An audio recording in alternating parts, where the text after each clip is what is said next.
There's like people literally dying on the streets every day. I'm at the Cook County Board meeting saying, these kids are out here killing each other because they don't have a job. We're looking at somewhere in the county of 90,000 young people who are out of school and out of work at the very moment. If they finish high school, they're just falling, they're not falling through the cracks, they're falling into the abyss. When you look at the situation and its impact in the communities, it's monumental and it's devastating.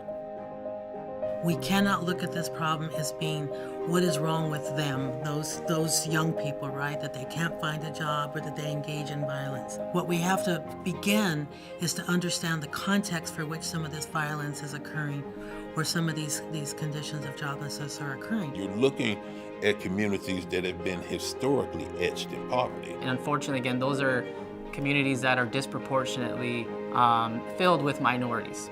The longer that youth are unemployed, it actually affects their incomes as they become adults. Without jobs, it puts more pressure on the family and on the households and on the neighborhood itself. The Great Cities Institute's research really put a focus on the needs and the urgency of addressing the needs of this particular young adult population in a way that really hadn't happened before. We have the lowest unemployment rate that we've had in a very long time. If you disaggregate by race or communities, you see a very different picture. One thing that I took out of the report was the fact that if you look at the top 10 neighborhoods with the most crime in the city of Chicago, those mirror exactly the same top 10 neighborhoods with the rates of joblessness. So it's not a mere coincidence that these things are happening in the communities that they are happening in. We produce these reports for the Alternative Schools Network, and they have played a very important role in the city in hosting, along with the Chicago Urban League, these hearings before policymakers on the topic of joblessness among young people. We provided the background data for that. We always saw our role as supplementing the voices of the young people. They weren't just, a few one-off people that had had bad experiences, but we were able to provide data that showed how widespread the issues were. The first major report we did on this topic was in January of 2016. We've since done 3 more major reports and several smaller ones in between. What that report found was that disproportionately in some of our hardest hit communities, there's unemployment rates of up to 50% of those young people 16 to 24-year-olds, which is drastically higher than national rates or even looking at other cities that are comparable to Chicago. That's a citywide figure. Now take that same statistic and apply it to one of these neighborhoods with high percentages of African Americans and low percentages of jobs in those neighborhoods. Those numbers are even higher. And it has not become forefront until, we had 772 murders in 2016. And so now, wow, we need to do something.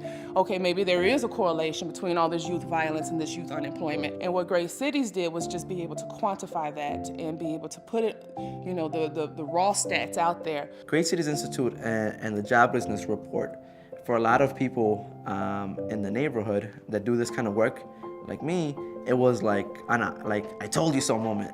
The value of research like ours, it can present some of the hard data, it presents the numbers, it shows the trends over time, it shows the geographic distribution of these issues, and it provides the substantive evidence, if you will, for what they know to be happening in their communities. We got people to start to talk about jobs. We were able to show the flight of industry, private sector jobs, manufacturing, retail, other kinds of jobs. And you could see the maps in 1960, 1970, and see the jobs in these neighborhoods. You can look again in 2016 and see the decline of jobs in the neighborhoods themselves. So violence was seen as something that was caused by these conditions of joblessness and poverty, rather than being seen as, okay, we need to make some criminal justice reforms, which are very important, but it's not the whole story. The data shows, I think, a desperation, but what we have to do is put the humanity with the numbers to show the desperate impact of young people who have no hope. What do they do when they have no hope? They want to find a sense of agency, and they find it sometimes only in a gang. There's criminogenic conditions that make the street violence happen in the first place, and those structural forces manifest themselves in joblessness and segregation and education inequity. And now the poverty situation has gotten worse because of mass incarceration and because of discrimination with the criminal record. 1 in 3 of our boys are going to jail. After they've served probation or if it's jail time, they come out in the community with hope that there is an opportunity. But what we see is employment discrimination, housing discrimination. It makes sense for us to try to support people prior to incarceration. There's a positive correlation between work and reduction in violence. The best way to stop a bullet is with a job. No one wants to be case managed. No one wants to be fixed. Everyone wants to just feel supported. I do the work that I do now because I was a gang member myself when I was younger. But I was one of the few people in the community who got an opportunity at the right time. I was one of those few people that had a support system of mentors and people in the community that could connect me to the right either job opportunity or opportunity for growth. Most people just want a job. Their viability, their ego, their self-esteem is tied into employment. If given access to skill development and if given the opportunity, they can thrive. We have whole sectors of trades and infrastructure jobs that are looking for a workforce, and young people don't know about them. Our efforts now are on bringing solutions to this problem. How can we now tie young people to the jobs that do exist?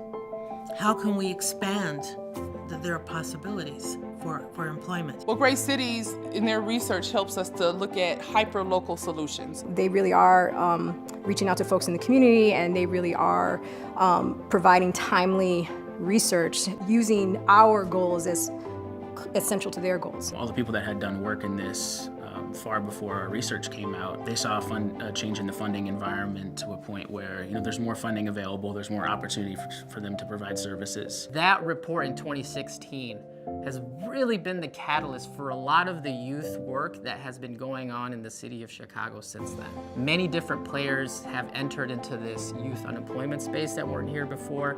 Collaboratives that never existed are being created just to attack this issue. And it also spurred the government agencies to really, again, focus on this youth unemployment crisis. If we really want to be the city that we aspire to be, we have to make sure that the communities that are suffering the most are being helped the most. If you deal with these kids on a one-to-one basis, or these young people on a one-to-one basis, you'll see their good hearts. You'll see their desires to want to have better lives.